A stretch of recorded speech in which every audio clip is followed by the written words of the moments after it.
اور عمر جو ہمیں اللہ نے دی ہے، کئی لوگوں کو عمر نہیں ملی. اگر آپ کو اللہ نے مہلت دی ہے، آپ پر اللہ کا زیادہ احسان ہے. اگر اللہ نے آپ کو 50 سال کی زندگی دی ہے، اس کی نسبت جس کو اللہ نے 30 سال کی زندگی دی ہے، آپ کے پاس 20 سال زیادہ تھے، آپ اس سے بہت آگے جا سکتے تھے، محنت کر کے، اللہ کو راضی کر کے، ایسے اعمال کر کے جو اس سے بہت بہتر تھے.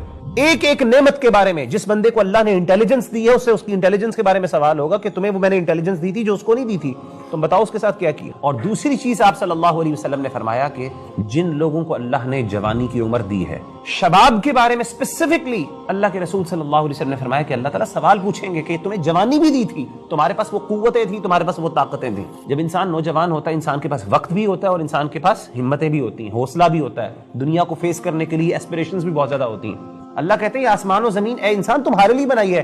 انسان کو کس کے لیے بنایا اللہ نے؟ اپنے لیے. تمام مخلوقات کو اللہ نے کس کے لیے میسر کر دیا؟ انسانوں کے لیے. لیکن انسان کا پرپس کیا کہ اپنے اللہ